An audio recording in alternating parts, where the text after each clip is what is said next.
Bueno, ya sé que os prometí traeros una biografía para el primer vídeo. Está ahí, pero no he podido subirla. Ha habido un montón de problemas y entonces he aprendido a que cuando una cosa tiene tantos problemas, mejor no tocarla más. Entonces me planteé que podía hablar con vosotros y pensé que, bueno, pues que Humo estaba bien. Del planeta Humo os voy a hablar. Bueno, del planeta Humo os quería hablar.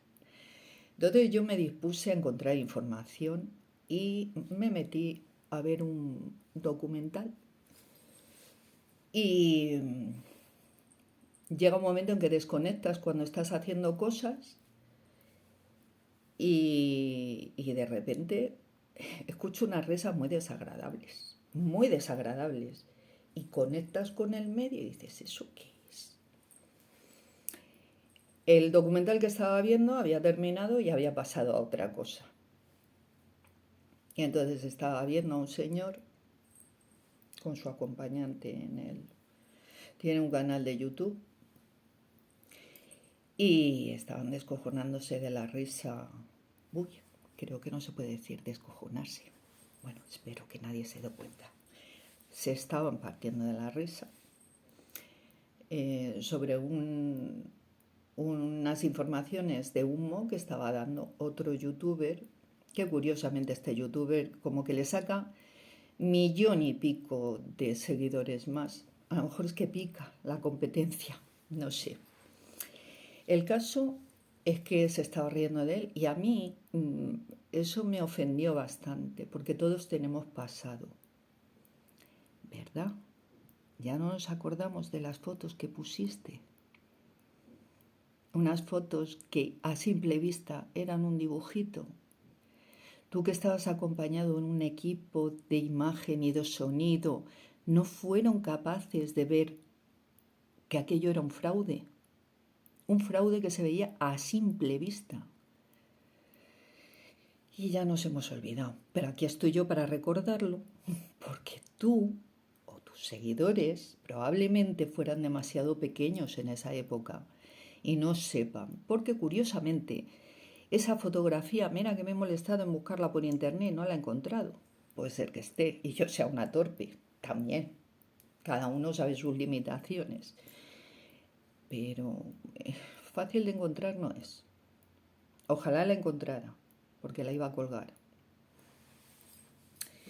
Entonces, llegados a este punto, querido, no eres quien para reírte de nadie.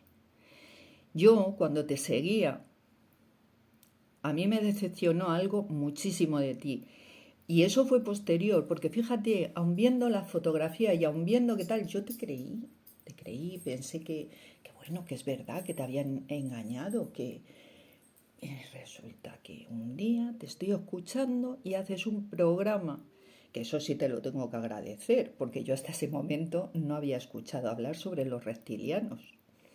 Y sin embargo, pues yo empezasteis a hablar de reptilianos, llevasteis allí a expertos, gente que decía una cosa, gente que decía otra, todo muy serio, muy contrastado. Yo, obnubilada, porque yo ese tema no lo había visto nunca, ni lo había oído nunca. Y yo estaba ahí pendiente, escuchando todo el tiempo. Fue un rato bastante largo. Y intentando deducir con mi propia lógica respecto a lo que estaba escuchando, si aquello era algo que podía ser o que no podía ser. Y cuando está terminando aquel programa, tú dices, aquello fue para quitarte toda la moral del mundo. Cuidado, que nosotros no creemos en eso. ¿Nosotros quién? ¿Nosotros quién? Habla por ti mismo. Ten valor. Habla por ti mismo. ¿Qué quieres decir que en eso nosotros no creemos? ¿Que no cree el programa? ¿Que no crees tú? ¿Que no creyendo tú no tiene nadie derecho a creer? ¿Quién eres tú para decir si se cree o no se cree. Y es más, ¿en serio? Un tema en el que no crees y que te parece totalmente denostable, ¿has estado ahí gastando el tiempo tuyo, el de los demás y el de la gente que te está viendo? Eso es una falta de respeto. Y fue en ese momento cuando dije, a este señor no le vuelvo a ver ni loca. Sin embargo, sí te he visto otras veces, te he visto en entrevistas y ganas mucho en las distancias cortas. Ojalá pudieras pensar por ti mismo siempre, como piensas en las entrevistas. ¿Quién lo sabe? Bueno, yo ahora voy a poner un poco en contexto el tema de Humo. Humo es un caso que se fue degenerando muchísimo con el tiempo y hubo una persona, un señor llamado Jordán Peña, que, que fastidió todo. No sabemos por qué, ni por qué no. Y hizo que todo el tema Humo fuera un fraude. Pero yo de ese momento en el que todo degenera, no voy a hablar. No voy a hablar porque eso degeneró y no tiene nada que ver en cómo empieza el tema Humo y en cómo a día de hoy sigue el tema Humo. El tema Humo a día de hoy, como no soy una contactada o no soy una persona que esté en el tema, tampoco voy a opinar. Yo lo dejo ahí. Pero voy a decir cómo empieza. Y todo esto empieza en 1934, en un mes de febrero. En tierras, en el mar de Terranova había un buque noruego con un montón de científicos dentro que estaba probando una forma novedosa de comunicación a distancia. Porque si hay mucha distancia, la comunicación topa con la línea del horizonte debido a la curvatura de la Tierra. Entonces, se trataba de utilizar la ionosfera, que es una capa que hay alrededor de la Tierra. Entonces mandaban un tren de ondas hacia la ionosfera, rebotaba y así se salvaba la línea del horizonte. Eso básicamente es en lo que consistía el tema. ¿Qué pasa? Que esta ionosfera es más delgada o más gruesa en determinadas épocas porque depende de la actividad del Sol. Entonces, en ese momento, la actividad del Sol propició que esa capa fuera más delgada. Entonces, un tren de ondas que se lanzó desde ese buque, en vez de rebotar, salió disparado al espacio.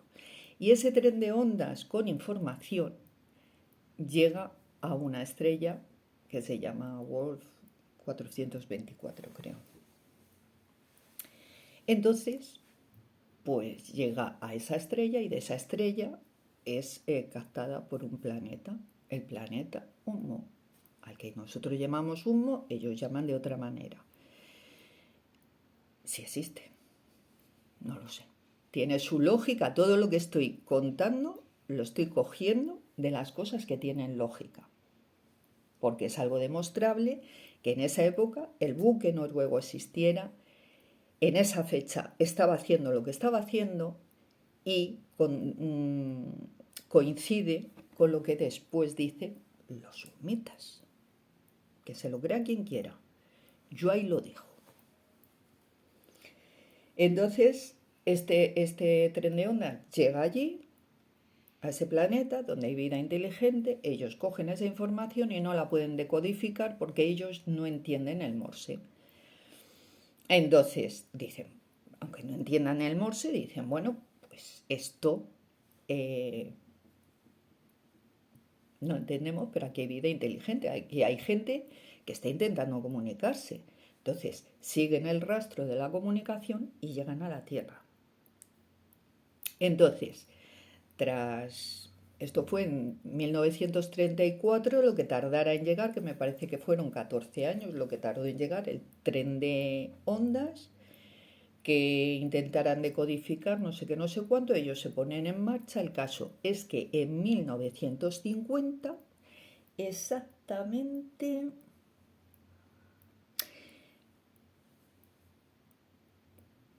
creo que fue en abril, no tengo el dato, pero creo que fue en abril, ellos aparecen en la Tierra en una zona del sur de Francia que se llama Javi, la Javi.